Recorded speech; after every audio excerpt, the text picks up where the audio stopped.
Not good, not good. You're not supposed to be up there. I'm gonna have to fix that. Hello everybody, this is Quality of Quartz. Welcome back to FusioCraft. It's funny, last episode I started with a turtle massacre, and this time there's been a bit of a dolphin massacre. Check this out. I learned today that apparently dolphins, they respawn. And I don't know why, but I thought they didn't. I thought if you killed them, that was it. No more dolphin. And if I kill all the dolphins in this area, then there simply wouldn't be any more dolphins. So the reason I've been killing them is because check this out. Boom. Oh man, it's hard to see without the doinker over there. I set up a conduit and I have been mining out a massive area. It's not done. There's still so much more mining to do. This has been like 2 days. This would have been going way faster if I wasn't scrambling to pick up all of the resources that I was mining up. Because who knows, maybe I'm gonna want all that stone later on. So the reason I've been slaying these lovely beasts is because they just go around and they just take all the resources and they fling them about, and it gets old. Like, buddy, I'm just trying to collect my gravel, my hard-earned gravel, and he's just tossing it around like a volleyball. Also, he makes me go way too fast when I'm just trying to mine around. Die. Let me pop a quick look at the statistics here. How many dolphins have I killed? 27 now. 27. I have been on a murderous rampage every time one spawns. So far, the abyss is 18. Down to level 18. That's pretty far down. I think I'm gonna stop at deep slate level. For my own sanity, that's gonna be way harder to mine. I can't insta-mine it. So I think hitting deep slate is gonna be a good stopping point. I'll cover the bottom with gravel, I think. What I really like is that I have dug down far enough that all these glow squids are starting to spawn. Soon as this gets bigger, this is gonna be a really fun, casual way to build up some glow ink stacks. This looks so cursed. Get out. Oh my gosh, there we go. I'm back to normal. Hell yeah. You may also be wondering why I'm planting these. The kelp helps turn everything into source blocks of water. If you've ever made a bubble vader, you probably know that. I don't know why it bugs me, but like I was trying to get a bucket of water down there and I couldn't because none of them were sources. So I'm just doing that for now. I should probably do that at the end when I've actually dug out the entire hole, but I don't know, I wanted to test out if it even worked, or if I had to manually place it, but it seems to be growing. I have kind of marked out here that I want it to go all the way up to the Fusio. I want to leave this ridge up here, kind of as a way to self-contain the area. Make it so that I don't go way too hard on this. But also, so as you're going down, it really does feel like you're just surrounded by walls all around you as you're going down into the depths. This thing is huge so far, but like I want to put a submarine down here. And if I were to build the submarine I'm thinking about, it would hardly even fit.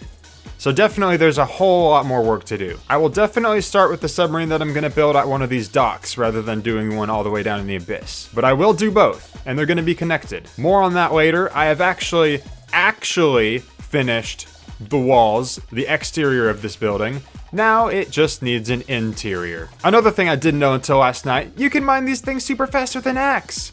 I mean, I get that most of the crafting recipe is wood, but it doesn't look like a wood block to me. See, like, I get that this part is wood, but it's so encased in this metal, and I always assumed that the reason it was so slow is because it's kind of like obsidian tier, just hard metal. I don't know. I'm an idiot. So the reason these have been here, and I haven't done anything since, is because I was going to temporarily just put all of these on the entire floor, but then I thought that it was going to be super hard to mine. Now that I know that's not the case, I may temporarily make this the entire floor, but I do want to design an actual floor in here now. That'll be the first thing I do. But I will do that later because I really, really want to stick to the ocean. And I am very excited to build this submarine already. I don't even know what it's going to look like yet. All I know is generally the color. I want it to be bronzy. Like, you know how copper has that orange tint to it? Bronze, what I'm thinking of is something that's a little more on the kind of the gold side, but you know, still like dirty, which is a little hard because obviously, like I was just talking about in that last video, I wish there were more decorative metals. Brass, that's one that I would love. If I can make a brass submarine, that would be perfect. And I'm thinking here, this is definitely the best spot for the submarine because this is where the abyss is going to be. There's not really anything here yet, you know. If I put it over there, it would be kind of at odds with that old wooden dock. And I'll probably put some ramp access onto the sub right here on the docks. It'll be awesome. I'm gonna design and build that a little later. I want to keep grinding this out, at least until I just get tired of it. Hey, wiggling! Hey, wiggling up a storm! I was playing with Zach and Addison the other night, and I was showing Zach around this place, and I went in there and I nudged him, and you know, he used to always be flying directly up, and now he's doing this. I think I just kind of, yeah. You move him around and he just starts moving all funny and different. See, this is what I wish he was doing the whole time. I'm gonna have to keep nudging him to do that whenever he's not. Show me them beautiful eyes. Hell yeah. Tomba doesn't like him. He hisses up a storm whenever I haven't slept in 3 days, so Tomba's kind of my alarm that, hey, phantoms are gonna spawn outside, which is kind of a functional thing that I accidentally created. The digging has continued, and I've almost got it all done. I've temporarily deactivated the conduit so I could fully show what this place is supposed to look like in the darkness. There's still plenty more digging to do on this side, and who knows, this might not even be all. I also think maybe the slopes are a little too gradual and I should make these steeper. But yeah, it's crazy to think that I built both of these structures that are helping me mine on top of the seafloor, and now it goes all the way down here. Also, I gotta say, it is really satisfying seeing these glow squids spawn down here. They are perfect for this area. You know, as much as I would have wanted the other two mobs from that mob vote in the game, glow squids are cool. It's just that the other two were cooler. I really wish the mob votes were like the biome votes where the other options would also eventually be added, and that the choice was simply whichever one comes first, but it's frustrating. Glow squids are cool though. Perfect for Barreleye Bay, perfect for the Abyss. Now, let me put this back here and fully show off just how much I've dug a little more clearer. This Fusio felt like he was like all the way on the other side of the ocean. And now, look at that. Look at that. That's big. So far, I have made a giant bowl in the ocean, and it's gonna have to become deeper and steeper, and I cannot wait to build things down there. Taking a quick break from Barreleye Bay here at spawn to observe whatever's going on with this lead. These wandering traders and their leads always get so glitchy and weird. No, that's not actually what I'm here for. I'm here to expand the concept of this free chest. I had the idea to, you know, make it easy for people just starting to grab whatever they want, because we've reached a point where there's a lot of items that are actually really easy to get, and maybe they're not aware that they can trade for diamond armor and tools and stuff right here. So I've set up a kind of farmer's market type vendor thing here, where everything is free. I mean, I pretty much spelled it out very, very clearly here. Just a bunch of stuff that I either have in just massive bulk, or stuff that I have farms for, stuff that we can trade for very easily. Things that people may need a lot of for their builds, things that may be helpful if they don't have silk touch, like the grass and the stone. Now it's all blocks right now. I don't have anything for the items, so I may expand this more in the future, put some more stuff over here maybe. But for now, this is the free stuff vendor. And yeah, like I mentioned several episodes ago, I want there to be just various miscellaneous things on this large platform because it's pretty boring if there's nothing on here. So things like this would be nice, you know, just little vendors and stalls and whatnot. You know those lookout telescopes? Zach was saying that I should build some of those here. And I think that's a great idea, paired with maybe there could be some barrels full of spyglasses where you could like actually, you know, actually have that functionality. Obviously, those viewing telescopes that I would build wouldn't actually be the thing that's allowing you to see very far, but you know, that's where it becomes pretty convenient that we have this thing called imagination. And there we have it. I did the thing where I said everything I was gonna do, and then I did it. Boom, here are the viewing telescopes. Boom, here's the barrels full of spyglasses. And I dotted them along every middle section of these support posts. There was a bit of fiddling with the design. Obviously, it's pretty easy because it's like such a small scale. There's only so many combinations of blocks that I could use. I was thinking of simply putting an anvil on top of these walls, but I think these flipped grindstones give this good impression of like the handles that you can use to crane it around. Or, another artist's interpretation, these are the things you look into if you had really, really fish eyes. You know, if you were a cow, this would be perfectly situated for your big ol' eyeballs. But yeah, no, they're supposed to be the handles, and I think it came out well. So now I can like, pretend I'm looking through them. Yeah, look, there's Fusio. Ah! And I don't do this enough. Let's see how it looks from above.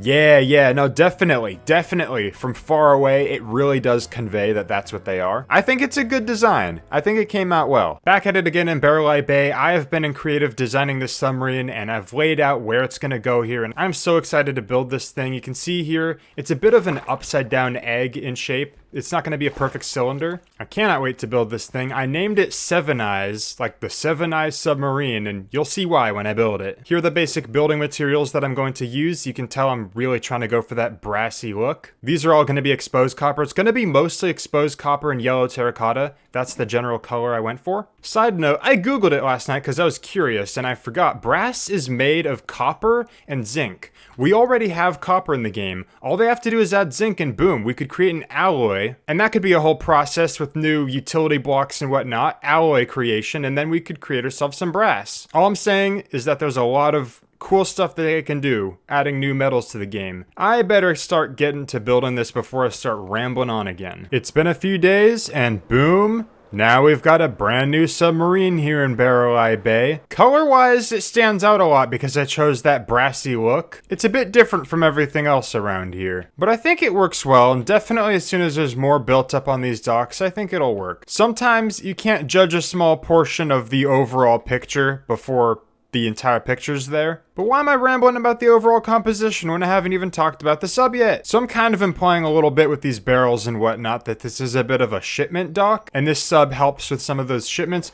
The bottom of the sub uses way more darker blocks, and as it goes up, it becomes more and more light until it gets to that shiny yellow on top. You got a big mechanical propeller back here with a beep, beep, beep, beep, shining light. Some windows that I originally had in red, but decided on orange just because it fit the build better. The reason I originally had red windows is because I was taking inspiration from that whale submarine from Flapjack. This is a bit of a temporary way into the bottom of the submarine. From the water, this is like where the deep sea divers would submerge. Very simplistic right now. I'm going to work on that later. This entire interior is going to be a bit of a chore, and life is really holding me back from developing Barreleye Bay, so I think I'm gonna stick with doing the interiors after. I'm gonna do a lot of that after Halloween if I can. I wanna get this whole area done sooner than later, so even if there's a bunch of empty buildings, it will still look cool by the time it's spooky season. However, I did flesh out the main control station at the front of the submarine, full with all the dials and levers and buttons and steering wheel and whatnot. A bunch of buttons, some more lights, pipes in the walls.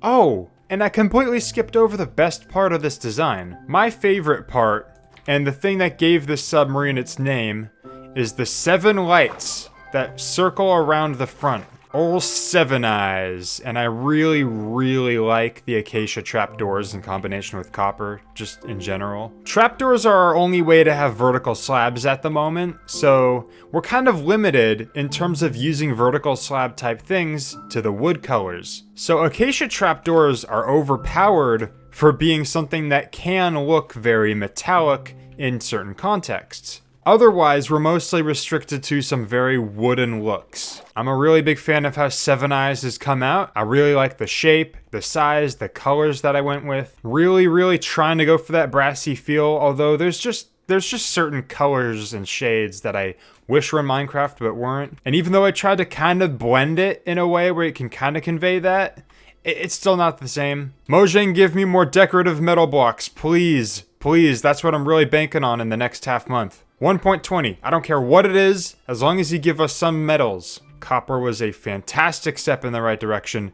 Give me more. It's like now that they've given us copper, now I'm just craving so many more. So this episode has been super grindy because the ocean is a really big task. The design process for this submarine was way more unique than a typical building. There was a lot of shaping work that had to go into it. I had to really mess around with different blocks trying to convey the certain textures that I wanted. Just because it's taken me so long, I think I'm gonna take a break from the ocean right now. I wanna do something easy. You see that warehouse I started over there? A portion of one wall just to kind of frame this alleyway a little better so I could work on this building. This is gonna be a big one, but it's gonna be an easy one to grind out. So I think I'm gonna do that next. How about right now? Yeah, I don't really know exactly where I was standing, so maybe not the best transition. I'll see. Also, I forgot to full screen like an idiot. But yeah, with this warehouse here, this whole area is looking a lot more full, a lot more complete. Barreleye Bay is just one more puzzle piece away from being finished. So immediately right off the bat, weathered copper. Weathered copper, the secret ingredient to Barreleye Bay. Oh, it's so good. Here it is, lining the roof the same way that it's lining the iron refinery. Although, you can't see it too much from the ground. Instead, you're greeted with these giant windows. And I really love these scaffolding windows, especially the ones up on top that are diagonal. Let me pop on inside. Look at that. Look at that, man. This is perfect for a warehouse. It gives it that much more of a grittier feel than if I just used glass. It makes it feel all framed up and old. Kinda almost like there's tarps and whatnot on it, like they're trying to get covered. And this is a giant room. And in clearing out the area inside, I've started what I think is going to be what I use this building for. I mean, it's a warehouse, right? And warehouses store a massive amount of items. I've got my storage system, but I think I'm going to use the warehouse not as a new storage system, but simply the place where I'm just going to let things that I pile up in bulk go. Things I may need a lot of in the future that I may not want to just discard, throw away. So a lot of stuff you just mine a ton of, stuff that'll just accumulate from my farms, it'll go in here. And it's a good thing that this is so big because I have more than enough space to do a double wall lining in here. I kind of need to make the inside look just as nice as the outside. And truth be told, in order to not ruin the wall look up there, I may have to make it 3 wide. Just leave a space of air here. Because check out how much space I've got. Running. Boom. That's a lot of space, man. You know how many chests and barrels I could have just run past? Yeah, and this direction is even longer than this direction. So I got plenty of space to work with to make the interior look pretty, to fill it with inventory, and keep the outside texturing as is without it impacting the inside. And I've carried that over in a really good way up top here. I really like the texturing up here. I think this is the best part of it. I also really like this slide up door design I used with the weathered copper. I'm gonna do something similar to that for the open entrance, like it's already been slid up. And I'm going to have to install like the mechanism back here on both sides. This is gonna be a fun interior. It's not gonna be too difficult, and it's going to come out, you know, very well. I think that's it for the warehouse for now. I'm not super feeling making the interior just yet. Like I've been saying, I want to just keep on making exterior headway on getting this entire area looking the way I want it to before Halloween. So I'm gonna just continue that grind for now. Don't you love the sound of an overpopulated cow farm? Look at them all squirming around in there with their pet donkey. Okay, so I've been doing a bit of building off camera, you could say. And I'm really fleshing out the port area a little more. Look at that over there. This is everything you see now coming up the hill entering the area, and it's so great. This side of the street filled with huge buildings, and now the port area on the docks is starting to get fleshed out. We got containers, and we got our first crane. You heard that right. Our first. I think I want to put another over there. And maybe, if it makes enough sense, put one in this area right here. Again, continuing that weathered copper and polished deep slate theme here. It's really tying this area together. This crane is on a rolling rail system. Look at them big wheels that it rolls around on. I gotta install something that looks like a stopping mechanism here. This place really feels like it's coming that much more to life. And I'm really excited about the whole container aspect. I'm going to stack more and more containers on top of each other here, and I want to kind of make it like a little maze, a labyrinth to go through. A lot of them have open doors that you can go inside. This one isn't finished, but you can see here as soon as it is, it's going to be a little alleyway that leads to kind of a secret area, and then I'm going to have containers on top of this. Probably have a few slivers of light shining through, but this could be like a small little area that we could fill with some secrets. And that's what makes me most excited about these containers, is just the little Easter eggs and secrets we can hide inside of them. Also, as you may be able to imagine, there's probably going to need to be a big ship right here, a container carrying ship of some sort. And this is how these big containers get here. The crane picks them up and it brings them over here. So we got the submarine bringing over the smaller shipments, and then we're gonna have a big ship bringing in the big shipments. So what I'm thinking is, over here, where I build another crane, on this one right over here, there's not gonna be a ship over here, but there is going to be like evidence of like, you know, ships have been there, but there's only going to be a ship in here for now. You know, ships come and go. Maybe I'll build one out in the water, who knows. But yeah, I'm really satisfied with this crane. I'm just super excited with the area overall. It's a very daunting task, and I'm probably not going to finish this area anytime soon, but I'm really excited for getting it more fleshed out. That huge stretch of green down there, of empty space, is really starting to bug me. I think that may be a big focus next episode, as well as continuing what I'm doing here with the ports and the docks. Also, I think I'm going to make this abyss more of a trench and continue it along the rest of the dock sides. So as horrifying as it is to think about, I might have only done like half of what I'm going to do, or maybe even less than that, but that's going to do it for this episode. Thank you for watching. Tune in next time as the Barreleye Bay grind continues.